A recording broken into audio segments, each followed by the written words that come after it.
oyunda psikoz temsilleri yer almaktadır.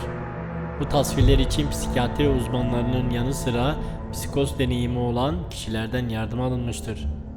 Bu tasvirler kendileri de benzer deneyimler yaşamış kişiler dahil olmak üzere bazıları için rahatsız edici olabilir. Bu oyunda psikolojik hasta olan bir savaşçının gerçek yaşam mücadelesini kendi görüş ve davranış açısıyla yaşayacaksınız. Gerçekle hayal arasındaki ince çizgide yol alırken yaşadıklarını anlamaya çalışacaksınız. Bu videomuzda oyunun yapımcıları tarafından hazırlanan ve anlatılan fedakar Senua'nın hikayesini izleyeceksiniz. Stormy seas and lost souls. Who is it? She's dreamt of this before. It's coming. Is it? Is it? Is it? They say dreams are visions of our memories, thoughts and fears, as seen by our inner eye.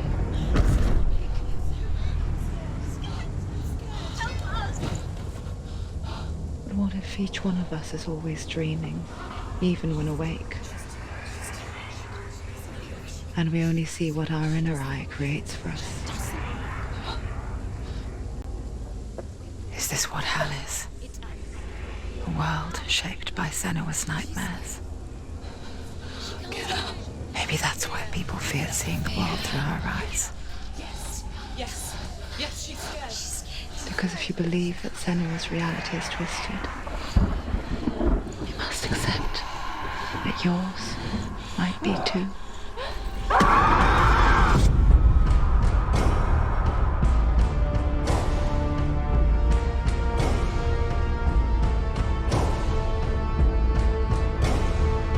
Hellblade: Senua's Sacrifice is a video game about Senua, a Celtic warrior on a vision quest into Viking territory.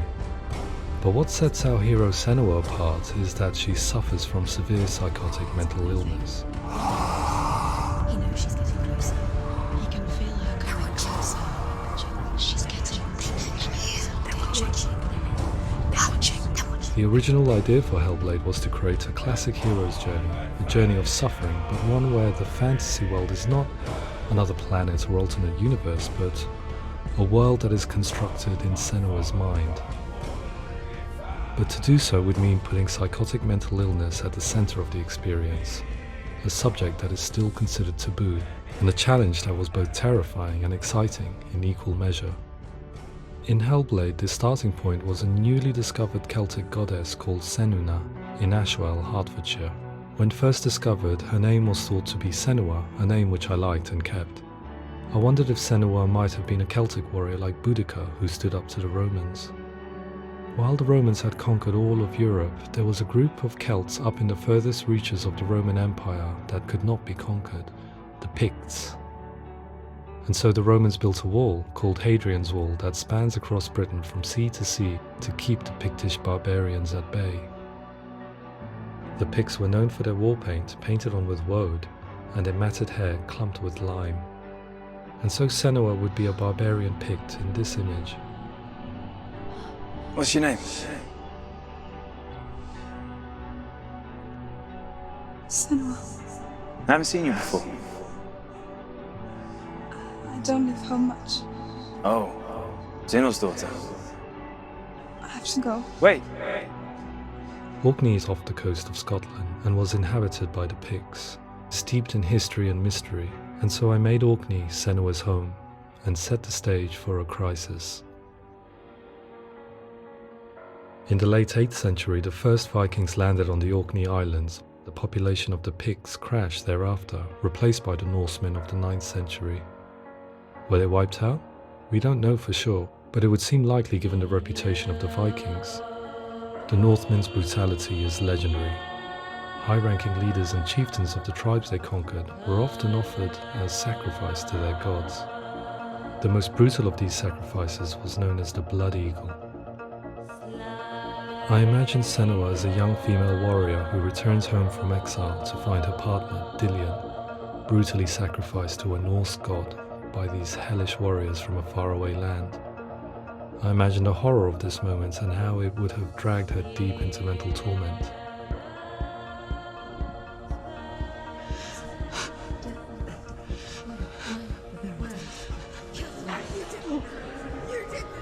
I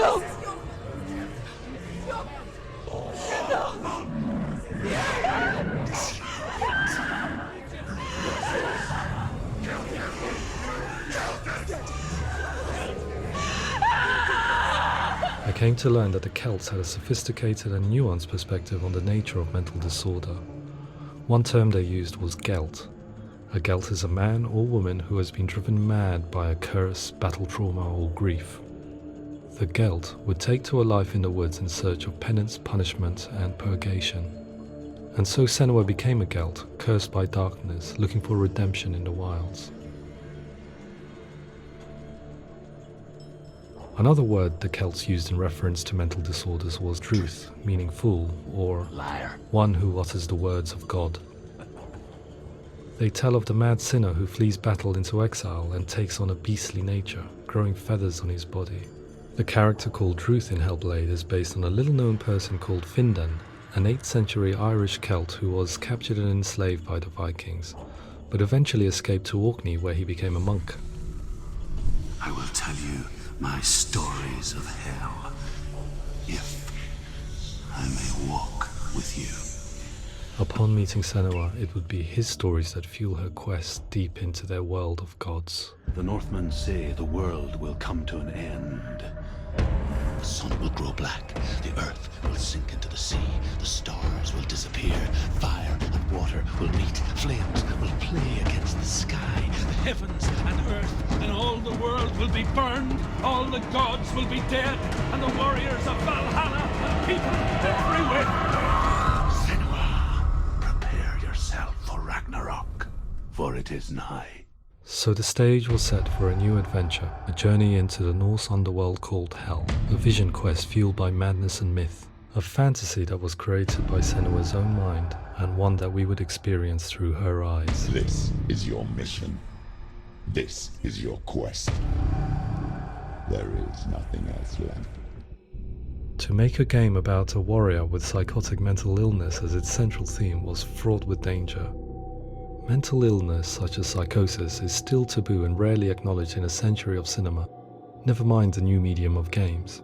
Where it does feature, it often conflates psychosis and psychopathy associated with a lack of empathy. It is unfortunate that these two words sound so similar that they are used interchangeably in media. I must admit that I didn't have to look very far to discover my own ignorance of the subject. So we reached out to Paul Fletcher, psychiatrist and professor of health neuroscience at University of Cambridge. Psychosis is a descriptive term, and it refers to having a loss of contact with objective reality. So it's characterized by two main sets of symptoms. One of them is hallucinations, where somebody experiences perceptions when there is no actual objective thing out there to perceive. You're already dead. Who are you? And the other is delusions, where somebody comes to very often bizarre, unpleasant, frightening beliefs when there's no good evidence in favor of them. There's no doubt about it. The source of the darkness is in Helheim.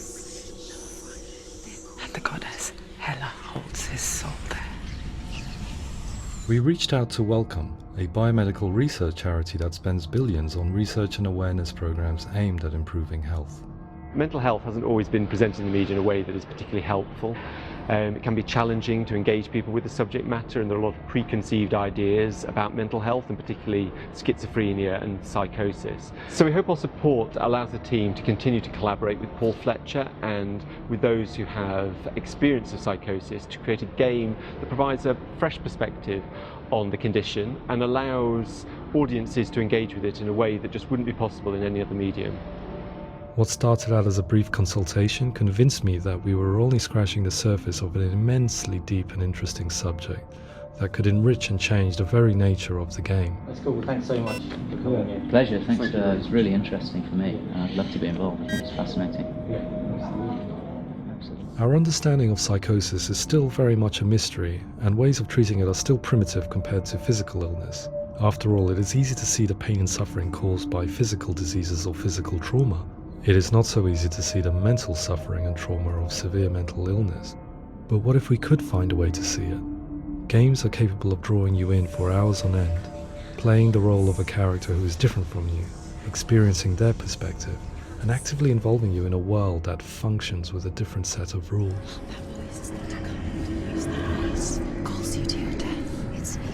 If we were to represent Senua''s psychosis, we would have to simulate voice hearing, a common attribute. But how can we simulate something we have no first-hand experience of? Professor Charles Fernyhough, a leading expert in voice hearing from Durham University, offered his help. Hearing voices is an experience that is usually associated with severe mental illness, and crucially we know that hearing voices is a part of ordinary life for many people who don't meet the criteria for mental illness. Yeah.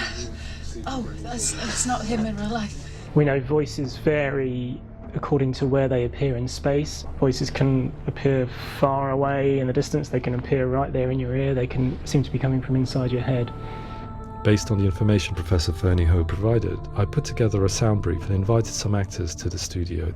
We recorded the actors using a binaural microphone, which records the 3D spatial position of sound, replicating the way sound is heard by human ears. It gives you an incredible sense that the person you are listening to is right there beside you. Can't see how she's going.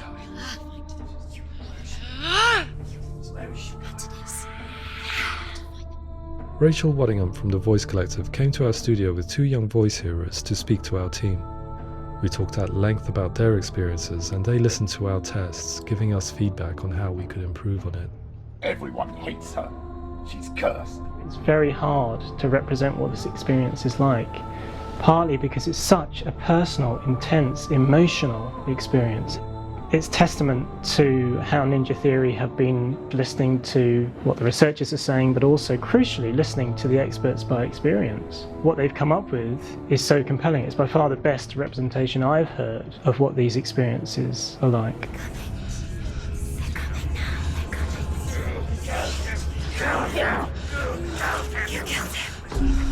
Other common attributes of psychosis are visions and flashbacks. We met with Recovery College East, who work with and care for people recovering from severe mental disorders. A group of service users gave us their first-hand account of what they experience.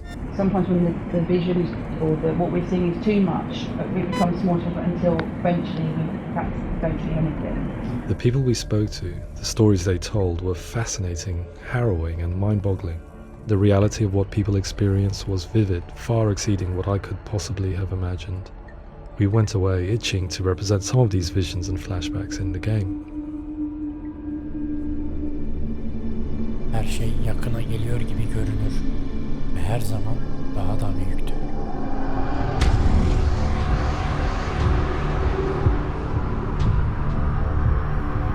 Her şey yırtılıp tekrar bir araya getirilen bir fotoğraf gibi.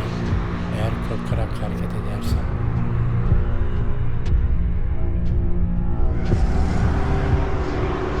Renkler şimdi daha parlak görünür. Sanki aydınlatılmışlar gibi.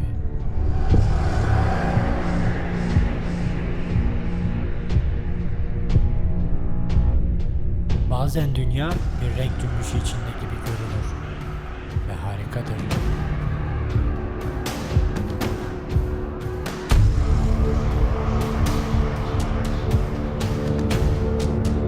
Hızlı hareket ettiğimde üzerimde bir gerginlik oluşur. Etraftakiler aklım için çok hızlıdır. Bulanıklaşırlar.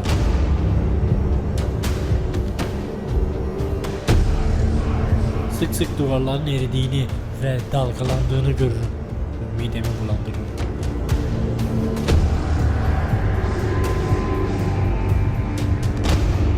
Bazen tutunacak hiçbir şey olmaz ve ben düşüncelere dalarım. Zihnim boşalır ve sonra her şey kapanır.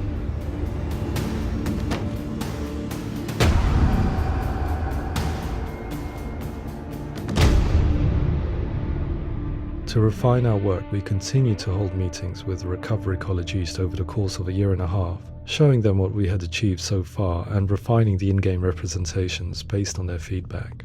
With their help, flashbacks, visions and changes in perception were woven into the story and gameplay of Senua.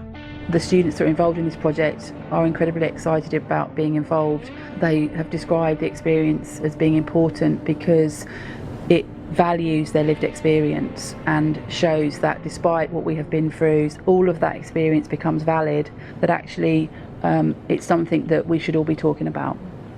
The experiences described range from beautiful to frightening beyond comprehension. I heard of a girl who has to live with an angry voice screaming at her, slamming on her doors and walls 24 hours a day. I met someone who would often see hanging corpses in a room, so real that she would sometimes try to rescue them. The panic and fear that comes with such visions is entirely understandable, and it can be a living horror for some. Worthless, weak, pathetic. Go on, feel sorry for yourself, because there is no one left to do that for you. I was urged by one fellow that we should not shy away from showing this horror, and so I was perpetually torn in making Hellblade. Had we gone too far with our representations, or not far enough? Broken and lost. Just like your sword. Come on.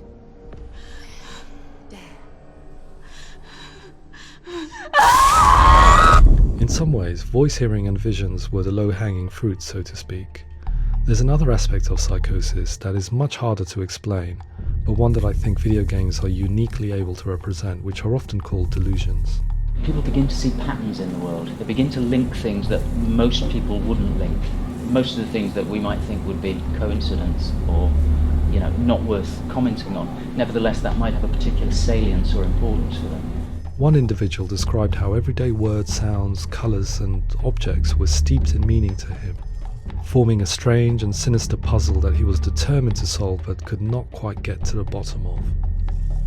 It's not just brain dysfunction. It's not like the system shut down. It's actually an incredibly creative process. The person creates a world populated with voices and phantasms and terrors, and they're completely immersed in it. They believe in it. We often invite people into the studio to play the game. In one of our playtests, they played through much of the game, making associations between runes, secret messages, and the threat of darkness that stalked them. There are many things that happen in the world of Hellblade that make perfect sense within the context of Senua'n's mind. The dark rot that's killing her slowly from within, the secret runes of the gods that block her path to Helheim, and strange associations that exist in the game to confuse you. To complete Senua''s quest, you have to internalize and accept the logic and meaning behind these things to progress. Afterwards, they said that they didn't see much evidence of mental illness in the game. People with delusions of all sorts would argue the same thing, that they are not aware of their experience being abnormal in any way. I need this sword. It's important. Representing perception changes and thinking patterns within Hellblade gives us a set of symptoms common in psychosis. But people with lived experience were keen to emphasize another point, that it is wrong to define a person by their symptoms. Quite often, the illness comes not from the symptoms, but from the stigma, isolation and mistreatment that comes about from the rest of society. They say that I'm cursed. What if they're right? I needed someone to portray Senua, someone who could believably internalize her suffering.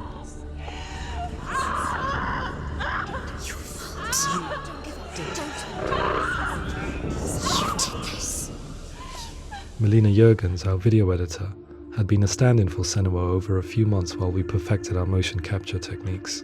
Without realizing it, she had already auditioned for the role, and I knew her well enough to know that I didn't have to teach her to act, but to relive her own internal pain. As often is the case, those who have suffered mental anguish are never far from us.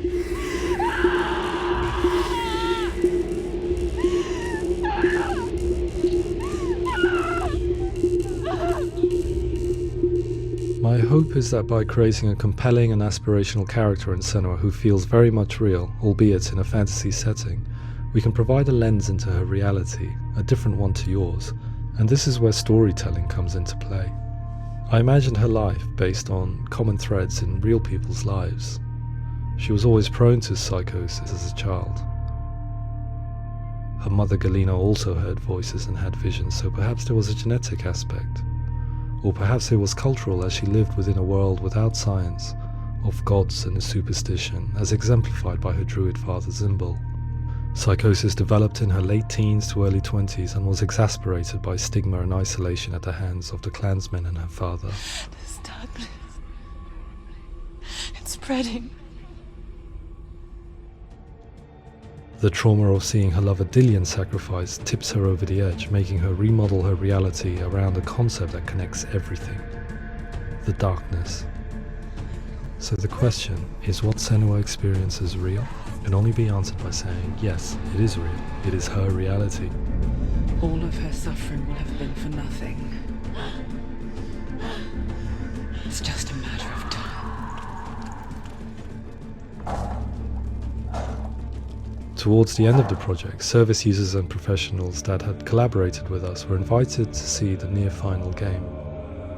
It was a chance to see if the game had reflected their views or if it had misrepresented them. For me, being involved in especially developing Senua''s character has been really important, and being able to bring in my perspective and what I see and what I hear, and having that built into the game has been a real privilege. It's gritty and it's meaty, and there are some tough subjects in there that are being tackled with honesty.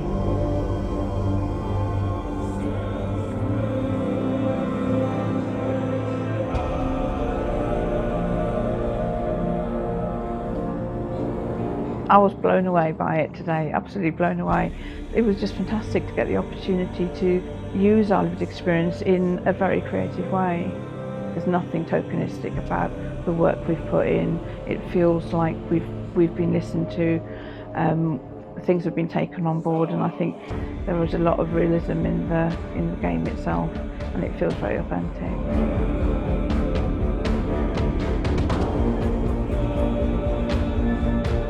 Hellblade will give people a good experience of what it's like to hear voices and have those experiences.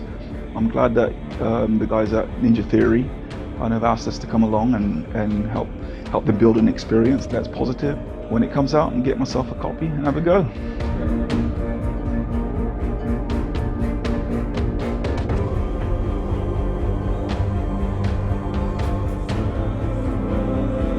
I think all the way through I was really inspired by how the conversations have translated into the game in a way that I think I didn't imagine was possible. So wonderful, really wonderful.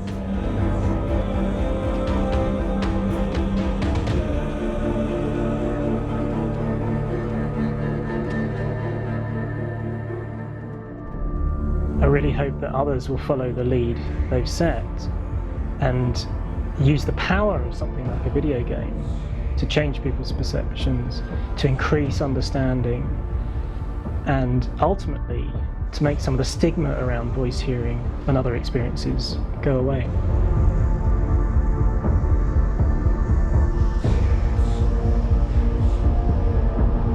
For me, it was really exciting to see something that I explore scientifically being represented so beautifully in a character who's trying to penetrate the mysteries of the environment in which they've been placed, with all of this strange uncertainty and noise and conflicting information that they're getting. I'm very excited by this way of trying to represent mental illness, because I think it actually might be offering us insights that we wouldn't get from pure scientific explorations, and actually giving us quite an empathic view of what it might be like.